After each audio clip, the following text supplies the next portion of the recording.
sommes de retour sur le plateau d'Africa 24 ici à Malabo, d'où nous émettons en direct, émission consacrée à la soirée électorale et pour l'élection qui s'est déroulée aujourd'hui ici en Guinée équatoriale, puisque les Guinéens sont allés aux urnes pour élire leur nouveau président. Pour cette toute dernière partie, nous avons l'entrée d'un nouvel invité sur ce plateau, Thierry. Nous avons Babilas, le docteur Mathusalem Obo Ondo, qui est un professeur de sciences politiques à l'université de Malabo et qui est aussi un analyste. C'est d'ailleurs ce titre-là qui sera sur le plateau. Nous sommes toujours avec M. Bonaventura Moussoui Massoumou, candidat à l'élection présidentielle, avec Abelino Mokache Meyenga, candidat à l'élection présidentielle, et enfin avec Thomas Ba Monaban, lui aussi candidat. Nous avons dit que nous allons consacrer cette dernière partie au chantier de nouveau président parce qu'avec l'élection présidentielle, cela marque un nouveau départ. Mais avant d'aborder ce point, je voudrais quand même accueillir notre invité en lui demandant quel regard il a porté sur le processus électoral en général. Le processus électoral qui s'achève maintenant avec l'élection aujourd'hui. Quel a été votre regard depuis l'annonce des candidatures, la campagne électorale et le déroulement du vote? Quelle est votre analyse de cela? Muy bien, yo creo que en democracia la renovación del poder es totalmente crucial. En tanto que los sistemas políticos contemporáneos buscan renovar su poder, existe una cosa en el mercado político que se llama el libre juego de la oferta y de la demanda. Es en este sentido que tras la organización de unas elecciones existe normalmente una oferta política, ¿no?, que ya sale de los diferentes partidos políticos. Esto es lo que llamamos programa político. Entonces el programa político, si es llamativo, es tentador, entonces el pueblo va a ir a favor del programa político que más le convence. Es en este sentido que tras una organización lúcida y sistemática, le peuple peut aller à l'encontre de ces programmes politiques. Que mejor se encuentre organizado. Entonces yo estoy hablando de la renovación del poder. Je suis en train de parler de la rénovation du pouvoir dans la démocratie. Parce que le pouvoir politique a une période. Cette période existe selon des normes bien définies dans un contexte de... Es en este sentido que tras este periodo, ¿no?, los partidos políticos, ¿no?, mediante un proceso totalmente metódico, se van al pueblo en tanto que rejuvenecimiento del poder y buscan el beneplácito popular. Esto es democracia. Entonces, la organización a estas elecciones en una sociedad totalmente multicultural, en una organización totalmente plural, se han dado cita determinados partidos políticos, ¿no?, bajo una cuestión importante que también se ha dado cita a lo largo y ancho de la historia de la humanidad, cuál es el pacto o convenio social. Es en este sentido que los partidos políticos piden el beneplácito popular, ¿no?, para su establecimiento en el poder, y el pueblo en respuesta, ¿no?, va a votar mayoritariamente al partido mejor organizado, al partido cuyo programa, ¿no?, llama la atención y convence al pueblo. Merci beaucoup. On va demander à Monsieur Massoumou pour aborder vraiment les chantiers du nouveau président. C'est vrai, comme dans tout pays, les peuples aspirent à un mieux-être. Et ce mieux-être se traduit à travers des points précis. Alors, quels sont les gros chantiers qui attendent le nouveau président, Monsieur Massoumou? Bon, oui, je voudrais moi aussi saluer Monsieur Mathusalem. Pour préciser, vous parlez de quel peuple? Vous parlez de quel peuple a cette option que vous dites s'il n'y a pas de liberté? Pour opter, l'option demande être libre. On demande une libre concurrence et l'égalité des offres. Les offres doivent être en égalité. Si le peuple ne peut pas avoir accès, le peuple est captif. Si le peuple est, disons, je ne peux pas dire emprisonné, mais quand même, si le peuple n'a pas cette liberté, si le peuple est ignorant, on arrive toujours à ce que vous connaissez comme le vote offensif. Mais c'est le rôle des partis politiques aussi d'éveiller le peuple, de sensibiliser le peuple. S'il n'y a pas de liberté, c'est le rôle le rôle des partis politiques, s'il y a un système de liberté, d'accès, d'aller, de revenir, et si l'État assume sa fonction envers les partis politiques. Parce que les activités des partis ne sont pas des commerces, ce sont d'activités que dans notre règlement. Donc si je comprends bien, ça fait partie des chantiers du futur président. Le fait de travailler pour beaucoup plus de démocratie et que le pouvoir soit réparti uniformément entre toutes les populations, c'est ça aussi? Je sais pas, peut-être on parle de... Ah oui? Je voudrais ne pas parler, ne pas me confondre avec... Non, vous répondez tout à l'heure, en fait. On va avancer dans la perspective. Oui. Il parle en théorisant... C'est un professeur. C'est un professeur d'université. La réalité qu'on a là. Vous êtes les acteurs, il est professeur d'université. Non, pas dominé. Mais d'accord, je vous donne la parole, monsieur Thomas Monsieur Bonaban. Certains analystes disent que le véritable enjeu de cette présidentielle, il est économique. Parce que votre pays connaît une récession, notamment à cause de l'effondrement des prix du baril de pétrole. Il y a beaucoup de projets qui ont été ralentis parce qu'il n'y a plus assez d'argent. Donc, ils disent que le véritable chantier, le véritable enjeu, c'est de l'économie pour le prochain président. C'est vrai. Le véritable problème, c'était le chômage. C'était le chômage, c'était la faim. Les gens ont faim. Le vrai problème de la Guinée, parce que lorsqu'on prépare un programme politique, il faut d'abord regarder le vrai problème des pays. Et le vrai problème des pays, maintenant, c'est quoi? C'est le travail, c'est la nourriture. Parce que les gens ont faim. Ici, les gens veulent manger, ici, les gens veulent déjeuner. Quand vous dites que les gens ont faim, moi, je n'ai pas vu en me baladant, je n'ai pas vu les gens mourir de faim. Vous voulez dire que... Oui. Les gens ont faim. Les gens ont faim parce que ici, vous ne pouvez pas voir ça si vous ne fréquentez pas les gens. Vous venez, vous faites le tour avec la voiture, excusez-moi. Vous prenez votre voiture, vous partez partout, mais vous ne rentrez pas dans les maisons pour connaître vraiment que les gens ont faim. Mais moi, je vis avec les gens. Vous partez à Chipopo, ou bien, c'est pas, vous êtes ici à Sofitel, vous n'arrivez pas, vous ne partez pas dans les quartiers. Mais moi, je vis avec mes frères dans les quartiers et je vois qu'ils souffrent, ils ont faim, ils veulent manger. Alors, l'État doit créer les avantages pour que les gens mangent. Parce que la politique a la forme, a le fond. On peut parler quelque chose, mais et faire les autres choses. Et la Guinée a besoin des sociétés pour donner des travaux et de bons salaires. Parce que quelque chose, tu peux pas travailler et ne pas avoir un bon salaire. Et ici, il y a un problème de marché. Le marché équatorien coûte trop cher. Moi, je vois, quand j'étais au Gabon, un sac de riz coûte 5 000, 6 000. Mais un sac de riz de 25 kilos ici coûte 15 000, 14 000. Et si vous êtes payé à 100 000 francs par mois et payez une maison, vous êtes payé à 100 000 et vous voulez avoir un logement qui coûte 2 500 000.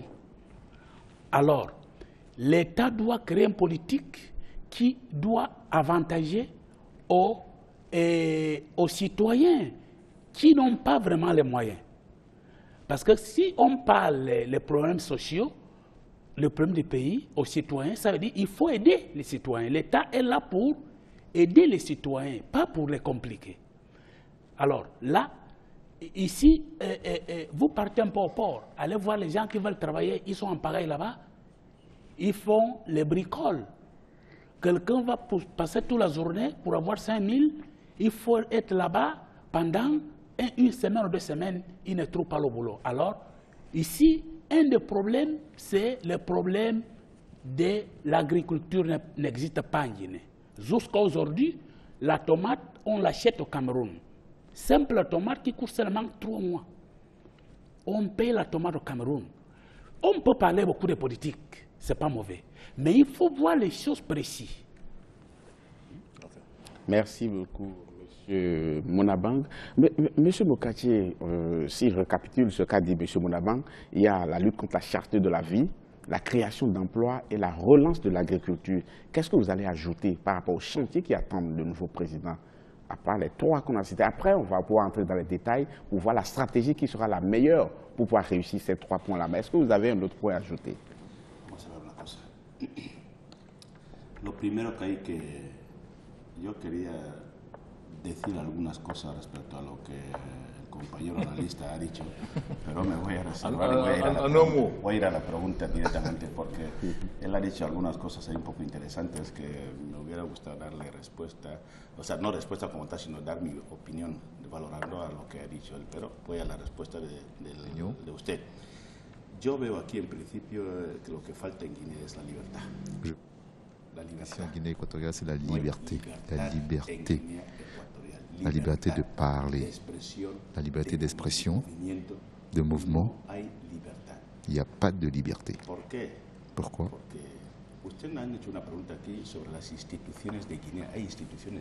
Vous avez posé une question en ce qui concerne les institutions en Guinée équatoriale. Vous avez posé la question en disant est-ce que les institutions fonctionnent ou pas? Les institutions ne fonctionnent pas. Les institutions ne fonctionnent pas parce qu'il n'y a pas de décentralisation de pouvoir.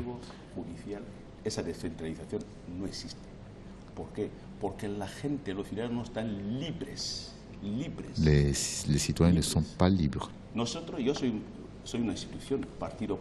Je suis une institution en tant que parti politique.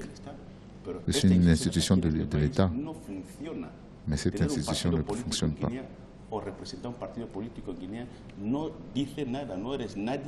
Quand vous avez un parti d'opposition en Guinée équatoriale, vous n'êtes rien. Parce que ça ne sert à rien, ça n'apporte rien. Si dans ce pays, on implante la liberté aux Guinéens et qu'il existe un état de droit,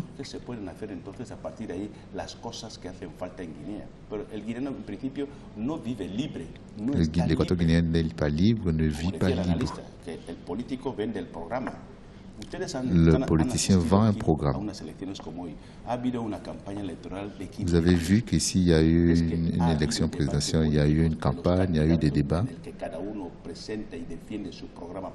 Chacun doit défendre son programme politique devant le peuple. Pourquoi il n'y a pas eu de débat entre les candidats sur un plateau comme celui-ci? Tous les candidats qui sont sur ce plateau doivent présenter son candidat politique, le vendre et le défendre devant le peuple. Et le peuple doit choisir celui qui mérite de gouverner la Guinée équatoriale dans les prochaines années. Cela signifie que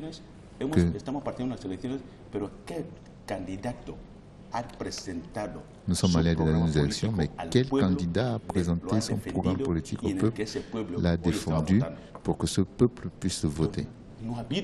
Mais il y a eu la campagne électorale. Ça, c'est à cela aussi. Vous avez pu battre campagne dans tout le pays? Nous avons battu la campagne, mais avec toutes les difficultés. Moi, comme un candidat, j'ai été détenu lors d'un barrage, sur un barrage par un militaire. J'ai été retenu plus d'une heure sur une barrière par un militaire en 1 heure. Et je suis un candidat.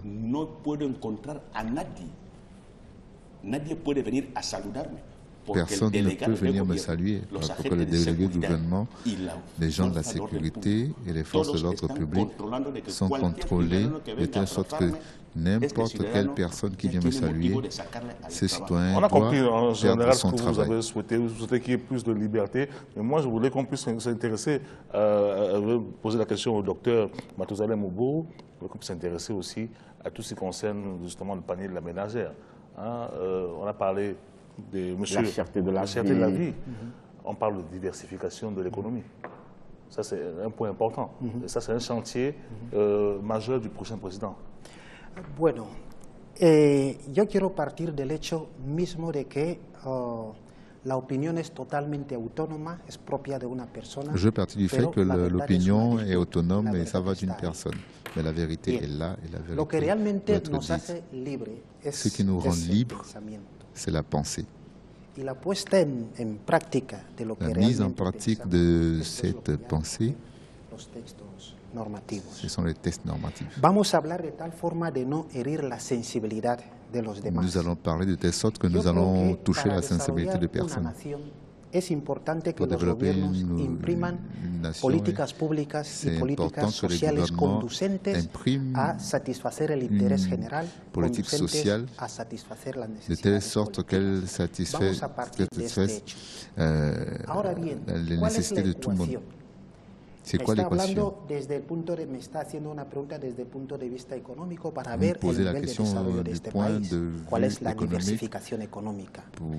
Se dan políticas conducentes para la diversificación económica en este país. ¿Y para qué la diversificación económica? Uno, para robustecer la administración pública, ¿no? Y dos, robustecer lo que es la economía misma del país. ¿Pero con qué fin? La satisfacción del interés general, la satisfacción de las necesidades colectivas. Este es el principal fin. Bueno, me ha hecho una pregunta, pero yo quería retornar, si me permite, viendo un poco lo que ha sido la perception de chaque idée politique ici. Très rapidement, je vais venir un peu en arrière. Muchas gracias. Merci. Se ha hablado en esta mesa de la falta de libertad. On a parlé ici du manque de liberté, le manque d'une société organisée et quels sont les droits et les libertés. L'État politique de ce pays obéit a ver la realidad política de este país, de dónde venimos, dónde estamos y a dónde vamos. Realmente esta evolución política que atraviesa el país es conducente a mejorar la condición humana del pueblo ecuatoriano. Sí. Echando una mirada en regardant un peu en arrière de manière rétrospective, on va voir que le pouvoir d'achat de l'Équateur guinéen a grimpé et a augmenté. En regardant les conditions de vie de l'Équateur guinéen, se sont vraiment améliorées. Aparte de la diversificación económica, podríamos hablar del desarrollo que conoce este país en diferentes sectores, conducentes a qué? A mejorar el interés general, conducentes a mejorar las necesidades colectivas. El gobierno, cuando implementa políticas públicas y sociales, no va casa por casa. La administración pública, cuando tiende a satisfacer, no lo hace a nivel quand l'administration veut satisfaire, ne le fait pas de manière individuelle, mais elle le fait de manière collective, en construisant des écoles, en construisant des politiques. La Guinée équatoriale est-ce que la question de savoir si la Guinée équatoriale a connu un développement, ma question est positive. La réponse est positive. Mais la question que j'ai envie de poser également, c'est est-ce que le développement qu'a connu ce pays est au développement de l'Équateur guinéen? Ma réponse est si. Aucun pays n'a atteint cualquier país, por la misma condición del hombre de ser ambicioso, de querer alcanzar más cotes y mejorar sus condiciones, los países no tienden a atender este interés de las personas. Merci beaucoup. On va faire un dernier tour de table rapidement parce qu'on n'a plus beaucoup de temps. Et je voudrais poser une question à laquelle vous allez tous répondre. La question de savoir, avec du recul, est-ce que le pays n'a pas fondamentalement changé ces dernières années? Parce que je parlais avec un Équateur-Guinéen en lui posant la question de savoir, alors quel regard vous portez sur l'évolution de votre pays ces dernières années? Il m'a donné une phrase qui est un proverbe je ne sais pas si en français je pourrais le traduire correctement, et m'a dit ceci, même quand on n'aime pas le lièvre, il faut reconnaître qu'il court vite. Je ne sais pas si je me fais comprendre correctement. Même quand on n'aime pas le lièvre, il faut reconnaître qu'il court vite. C'est-à-dire que je dis par là que le pays, d'une manière ou d'une autre, on peut reprocher un certain nombre de choses, mais sur certains plans, il y a eu un grand changement. Un grand changement. Et en entrant dans le débat, il me dit, sur le plan infrastructurel, quand même, la Guinée d'il y a quelques années et la Guinée d'aujourd'hui, c'est le jour et la nuit. Et je voudrais vraiment, en tant qu'acteur averti, que vous me disiez, est-ce que vous partagez cela? Est-ce que sur ce plan ou sur certains plans, vous reconnaissez des avancées fondamentales, Monsieur Monsoui Massoumou, pardon? Moi, je reconnais que l'enfant évolue après 30 ans. L'évolution, c'est quelque chose de naturel. La pétrification n'est pas de l'être, même pas l'être humain, même un arbre. Il évolue aussi. Donc, nous orienter à une analyse intéressée. Très vite, hein, vous avez encore 40 secondes. Oui. Hein. Bon, qu'est-ce que j'ai dit? Vous avez combien de ressources pour faire quoi et quoi? Vous avez eu combien de ressources? Vous avez fait quoi et quoi?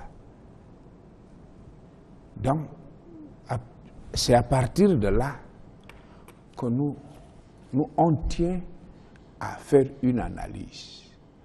Est-ce qu'on pouvait faire mieux? Oui. Non. On pouvait faire mieux. D'accord. Monsieur Mokassé. Merci beaucoup. Monsieur Mokassé. Yo creo que estoy de acuerdo que hay infraestructura, hay carreteras, hay muebles grandes, pero el nivel de vida del ciudadano guineano, ¿cómo está? Comment est le niveau de vie des Guinéens? Comment il vit? Yo sigo diciendo que vive mal. Je continue de dire qu'il vit très mal. Todo el potencial económico que ha tenido Guinea Ecuatorial. Économique qu'a eu la Guinée équatoriale.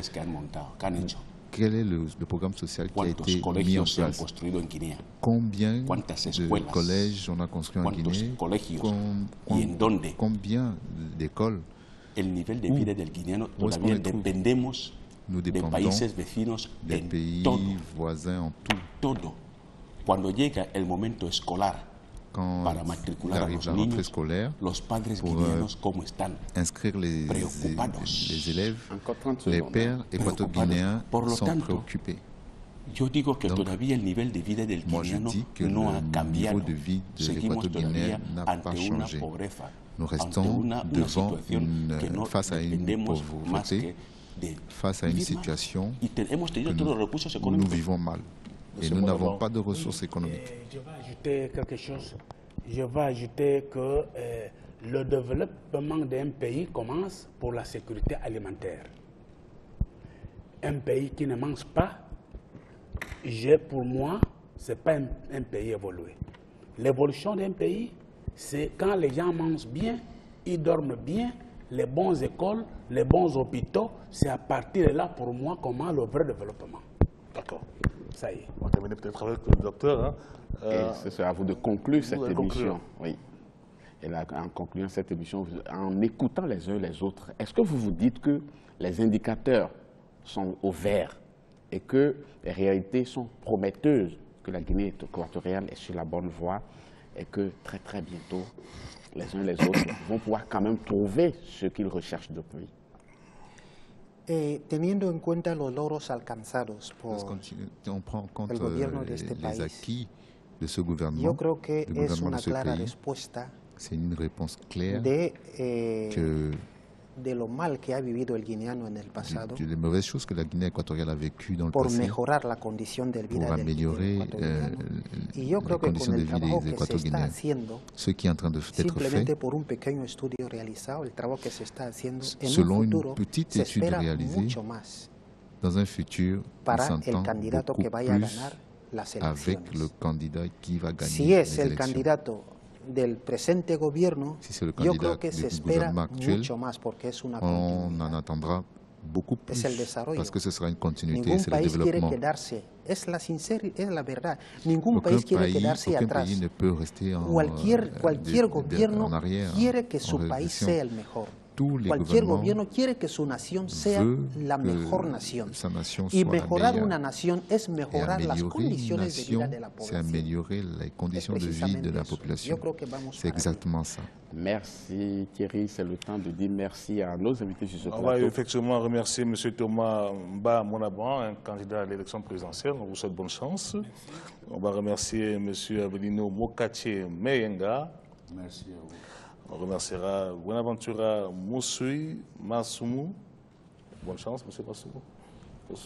Merci. Et enfin, Dr Mathusalem Oburu, professeur d'université, sciences politiques et analyste de la scène politique équatorienne. Merci. Et puis Thierry, nous devons annoncer à nos téléspectateurs que nous allons jouer les prolongations demain en recevant sur ce plateau un invité très très spécial. À 19h GMT, nous allons recevoir le président sortant, M. Obiangema Bazogo, Théodore Obiangema Bazogo, qui sera ici sur ce plateau en face de 3 journalistes. Ne ratez surtout pas ce rendez-vous, nous serons là. Et si vous pouvez nous envoyer des réactions, même des propositions de questions que nous allons poser avec tout le plaisir du monde à cet invité qui sera en face de nous demain. Restez toujours en compagnie des programmes d'Africa 24 et puis à bientôt. Merci.